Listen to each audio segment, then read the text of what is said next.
Le système bancaire américain est au bord de l'explosion.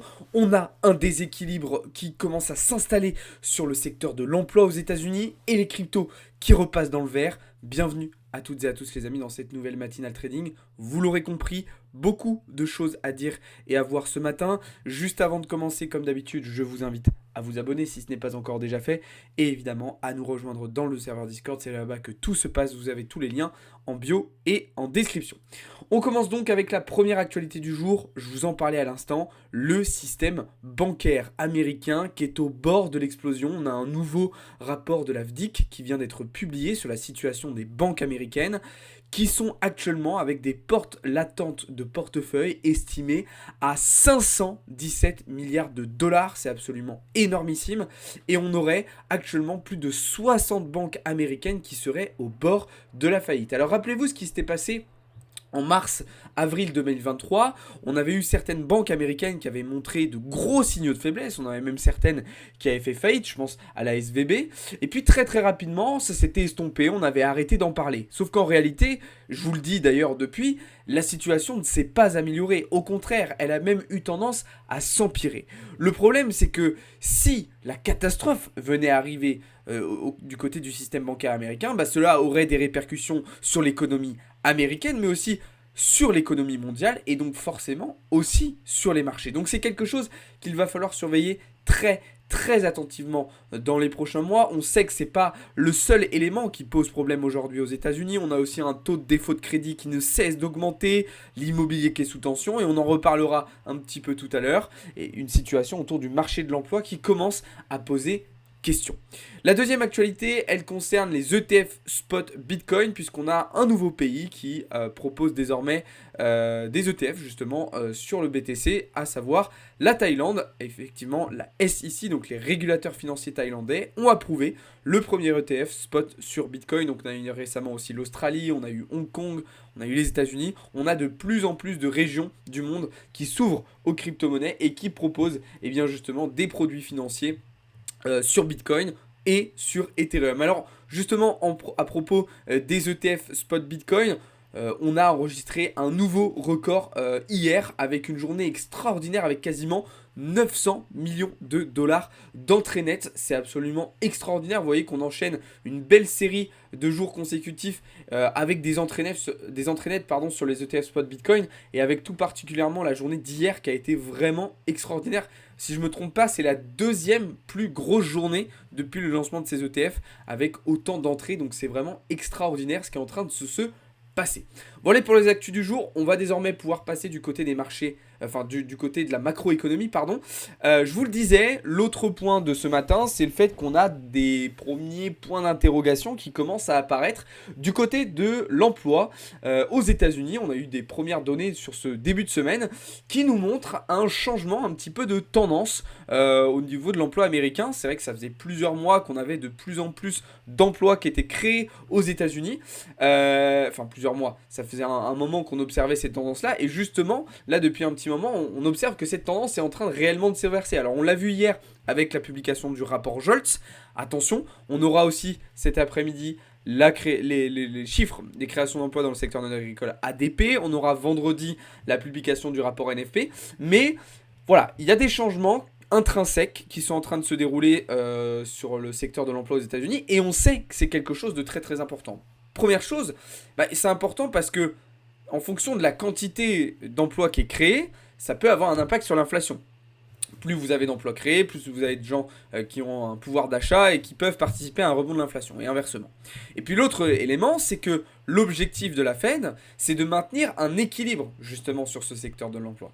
Et donc, si la Fed observe des déséquilibres naissants, elle pourrait envisager de baisser ses taux plus rapidement que prévu. Ça d'ailleurs, ils nous l'ont très bien dit. Jérôme Powell a été très clair là-dessus.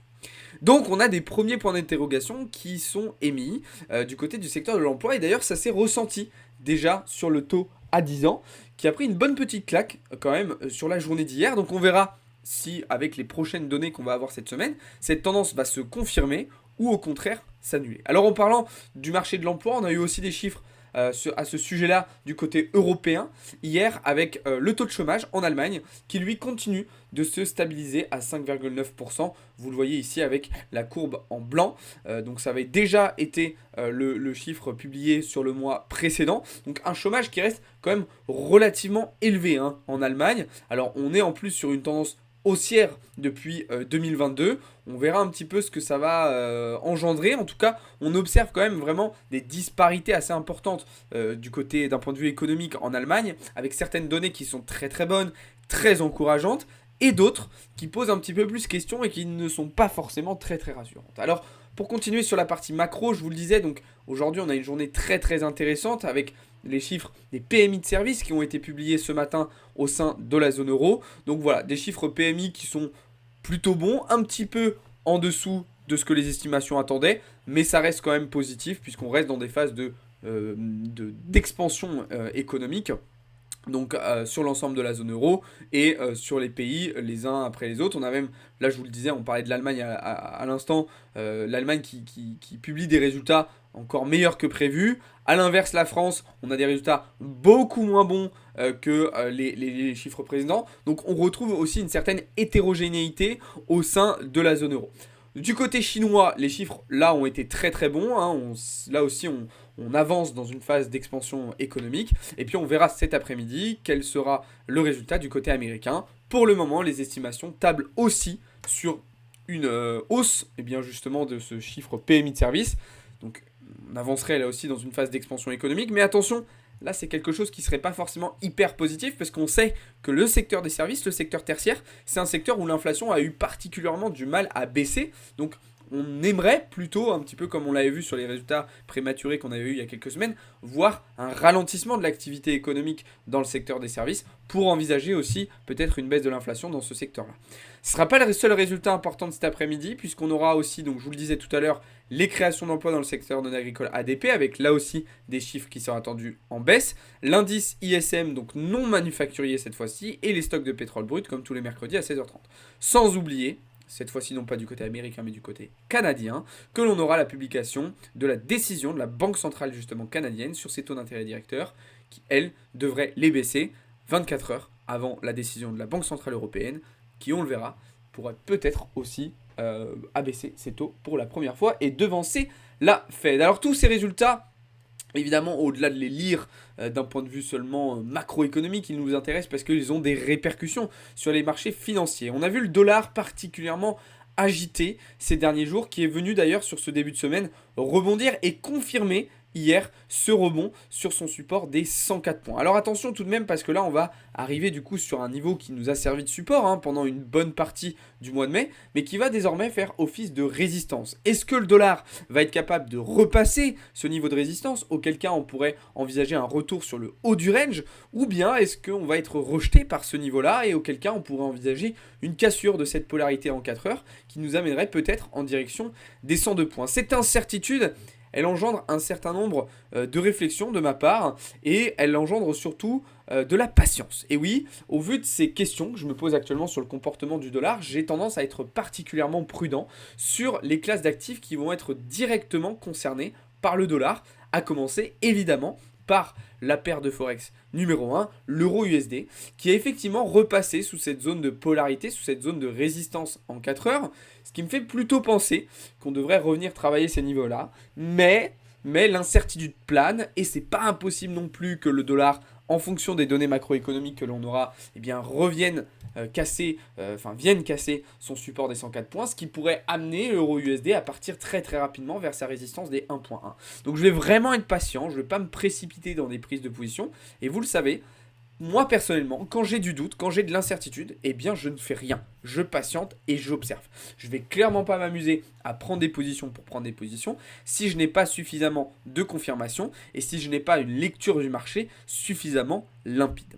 Alors au-delà de ça, il y a quand même certaines positions que je continue de travailler, notamment du côté des indices américains et ce fameux trade sur le Dow Jones que l'on travaille depuis lundi après-midi qui se passe toujours aussi bien. On a d'ailleurs ce matin pris un deuxième TP puisqu'on est arrivé sur un niveau de résistance important. Et évidemment, le stop loss qui avait déjà été remonté à break-even. Après là, en fonction de votre stratégie, vous pouvez aussi fonctionner avec un stop loss suiveur. Par exemple, remonter au niveau de la zone où on avait pris notre premier TP. Je continue aussi de travailler le S&P 500 à la vente, d'accord. Même si on est quasiment revenu sur nos prix d'entrée, je reste convaincu qu'on devrait avoir une respiration plus profonde de ce point de vue-là. Et je continue aussi de travailler à la vente le DAX, d'accord, du côté allemand, qui m'offre un certain nombre de confirmations et un certain nombre de certitudes sur le fait qu'on devrait revenir travailler les 17 600 points. Le CAC, lui, est toujours sur le bas de son range en 4 heures. Pas de changement de ce point de vue-là. Je le trouve un petit peu faiblichon lui aussi. Mais tant qu'on n'a pas de confirmation de sortie baissière, je ne rentrerai pas en position. Et du côté du FTSE, eh ben, on a bien validé le rebond sur les 8200 points. Maintenant, attention, on reste tout de même à moyen terme sur une configuration baissière. Donc tant qu'on ne repasse pas au-dessus de cette zone des 8340 points, il est tout à fait possible qu'on revienne carrément plus bas sur les 8000 points. Et puis je termine avec un petit mot sur le Nasdaq, qui pour moi, tant qu'il reste au-dessus de cette polarité 4 heures des 18 400 points, reste dans une configuration haussière, ce qui devrait lui permettre de revenir chercher les 18 900 points, voire repartir en découverte de prix dans un second temps, si il est capable de le faire, et si évidemment il est toujours aussi bien porté par les grosses capitalisations de la tech américaine. Du côté des matières premières désormais, petit ajustement de position, petite gestion active de position sur le gold, puisqu'on a resserré notre stop loss au-dessous de ces mèches-là. Voilà, un petit peu moins de confiance sur ce trade sur le gold qui est en train de galérer un petit peu sur ce support en 4 heures. Donc voilà, j'ai préféré réduire mon risque, étant donné que j'ai un petit peu moins de certitude sur ce trade. Donc réduction du risque avec un stop loss qui a été rapproché, puisque comme je vous l'ai expliqué, voilà, si on était amené à venir passer ces mèches vers le bas, alors c'est probablement qu'on irait carrément chercher cet autre support en direction des 2990 points. Donc voilà, il n'y a pas d'intérêt forcément à laisser un stop loss aussi loin dans ce genre de situation. Et puis là, la commodity, ce qui a fait le plus parler d'elle sur ce début de semaine, c'est forcément le pétrole, puisqu'il est venu casser enfin cette phase de range là qu'on avait depuis un petit moment. Mais une cassure qui a été beaucoup trop rapide et qui ne m'a pas permis du coup de me positionner. Alors de toute façon, moi je ne m'attendais pas forcément à ce qu'on vienne aussi bas. J'avais plutôt envisagé un retour vers les 74,5 points, 74 points. J'aurais pas forcément pensé qu'on allait passer justement sous ces zones-là aussi rapidement. Maintenant, ce comportement-là est plutôt intéressant puisque d'un point de vue de l'inflation aux États-Unis, c'est plutôt positif. Hein. Si on a le cours du pétrole qui tend vers la baisse, ben, c'est plutôt intéressant et ça pourrait justement un petit peu limiter aussi l'inflation. Maintenant, à nouveau, et c'est un petit peu symptomatique de ce qui se passe depuis le début de l'année 2024 sur le pétrole, ben, c'est un actif qu'on a travaillé, qu'on a analysé, sur lequel on a mis en place des scénarios, mais à nouveau, on a eu on n'a pas eu suffisamment de confirmation pour envisager une prise de position. Voilà, c'est un petit peu frustrant parce que c'est vrai que c'est un actif sur lequel je travaille beaucoup, je passe beaucoup de temps à analyser, mais voilà, j'ai jamais tout ce qu'il me faut pour me positionner. Alors voilà, ça fait partie du jeu, c'est aussi ça le trading. J'ai pas perdu d'argent sur le pétrole depuis le début d'année, j'en ai pas gagné non plus. Mais voilà, on a des classes d'actifs comme ça qui par moments sont beaucoup plus compliquées à appréhender, c'est pas grave. Moi j'ai la capacité, de par mes connaissances et mes compétences et de par mes équipes chez Blockchain Capital, et bien de pouvoir travailler sur un certain nombre de classes d'actifs. Mais c'est vrai que le pétrole, c'est un actif justement sur lequel on n'a pas pris de position depuis le début de l'année 2024 à cause justement de ça, de scénarios qui ne se sont jamais validés totalement. Donc voilà, je me pose la question aussi peut-être d'arrêter de le regarder pendant un certain moment, vraiment couper, revenir un petit peu plus tard avec une lecture qui sera plus limpide. Mais maintenant, comme je vous disais, d'un point de vue macroéconomique, il est quand même assez intéressant à observer le pétrole parce que il nous donne des indications justement d'un point de vue de l'inflation. Donc c'est toujours intéressant de prendre ça en compte. Voilà les amis ce que je pouvais vous dire là-dessus. On va désormais pouvoir passer du côté du marché crypto. Je vous en avais parlé début de semaine, je vous avais dit que je m'attendais à pas mal de volatilité dans les prochains jours sur les cryptos et sur Bitcoin tout particulièrement. C'est exactement ce qui s'est passé. On a un BTC qui est venu chercher les 71 000 $. Alors comme je vous l'ai déjà expliqué, moi je reste convaincu que ce mouvement-là pour le moment est un piège haussier. D'accord. Je ne pense pas que cela va nous amener tout de suite vers une sortie haussière de ce range. Maintenant, comme je vous l'explique tout le temps, moi Je ne suis pas quelqu'un qui cherche à faire de la suranticipation de marché. Je ne suis pas une boule de cristal, je ne suis pas devin, donc entre guillemets, je m'en fiche. Moi, ce qui m'intéresse, c'est d'identifier des niveaux clés, et en fonction des réactions des niveaux clés, enfin, et en fonction de la réaction du prix sur ces niveaux clés, je me positionne. Donc, moi, mon scénario, c'est effectivement qu'on devrait rester dans ce range. Je n'envisage pas forcément une sortie de range incessamment sous peu, mais si c'était le cas, eh ben, je me positionnerais en fonction. C'est-à-dire que là, je sais que la zone qui m'intéresse, moi, bah, c'est l'ancien ATH, donc aux alentours des 73 900 $. Si on swept et qu'on est rejeté par ce niveau, eh bien, je rentrerai à la vente pour repartir chercher des objectifs vers le bas de range, ok, tout simplement. Donc là, pareil, on n'est pas sur de la suranticipation. Et si à l'inverse, on passe ce niveau et on prend appui dessus, alors je rentrerai à l'achat. C'est-à-dire que moi, j'ai pas un biais psychologique où je me dis je veux faire ci ou je veux faire ça, je pense que si, je pense que ça. Non. Le marché me donne des informations, je réagis et je prends des positions en fonction de ces informations-là. Et c'est absolument comme ça que vous allez réussir à être le plus rentable possible. Ok ? Ce qu'on peut observer aussi, c'est que la volatilité n'est probablement clairement pas terminée sur Bitcoin. Ok, quand on voit le comportement de l'open interest qui ne cesse de monter, qu'est-ce que ça veut dire un open interest qui monte? Ça veut dire qu'on a de plus en plus de positions qui sont ouvertes sur les contrats futurs actuellement sur le marché. Et ce qui est intéressant, c'est qu'on voit que les fondings aussi sont bien montés. Donc on peut interpréter ça comme le fait qu'on a surtout des positions à l'achat qui sont ouvertes sur le marché, ce qui me fait dire, et ce qui explique mon analyse que je vous ai partagée tout à l'heure en vous disant que pour moi on était encore dans un contexte de piège haussier pour le moment et qu'on n'avait pas réellement une vraie reprise. Maintenant, petite nuance quand même, je nuance un petit peu mon propos, on observe quand même que ce mouvement, ce momentum aussi à court terme est bien soutenu par les spots, vous le voyez ici sur les CVD, qui sont en hausse et sur un delta positif, et aussi avec des graphiques que je vous ai partagés dans le Discord qui montrent bien que les gros portefeuilles crypto en ce moment sont en train d'accumuler du Bitcoin de manière agressive et intensive. D'accord ? D'ailleurs, c'est le cas aussi sur les ETF, puisqu'on a vu, je vous le répète, une journée avec des entrées nettes absolument extraordinaires sur la journée d'hier. Alors, là où il y a eu un petit peu de changement sur le marché crypto, c'est qu'avec cette remontée assez extraordinaire de Bitcoin, eh bien sa dominance aussi elle est remontée sur Bitcoin. La dominance de Bitcoin, elle est remontée. Ce qui a remis en difficulté un petit peu Ether.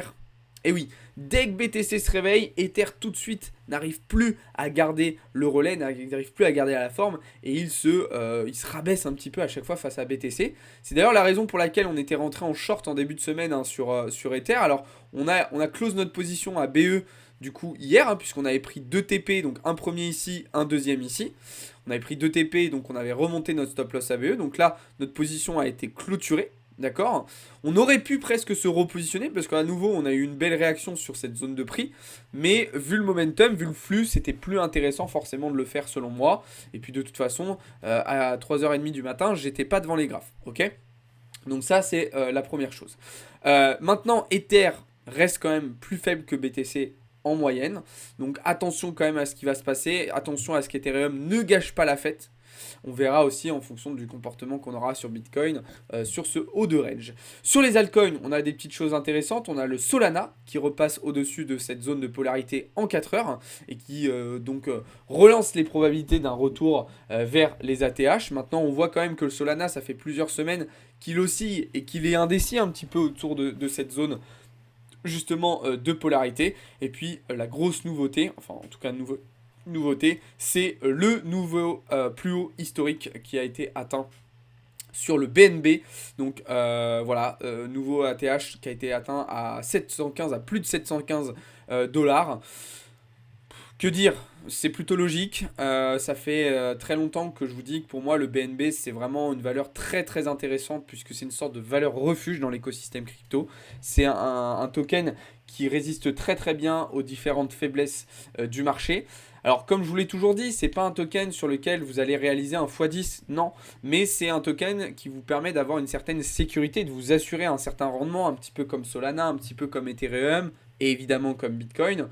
Donc voilà, moi c'est évidemment un token que j'ai dans mes bagues, dont je me sers aussi sur Binance pour participer aux différents launchpads. D'ailleurs, je profite de cette ATH pour vous rappeler que je vous avais call un trade très intéressant au mois d'avril dernier à l'achat sur le BNB avec un prix d'entrée qui était à 542 $. Et actuellement, voilà, on est à plus de 700 $, donc c'est quand même pas du tout anodin.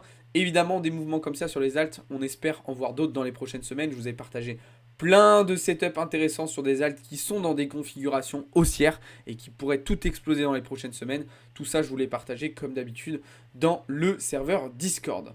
Voilà les amis, sur ce que je pouvais vous dire aujourd'hui. On se retrouve cet après-midi en live à partir de 15h15 sur Twitch et sur TikTok pour suivre l'ouverture de Wall Street et les annonces macro du jour. À 18h, vous aurez rendez-vous avec Théo en live pour suivre les actualités du jour. Je vous rappelle aussi qu'il y a un concours en ce moment sur Instagram et sur Twitter.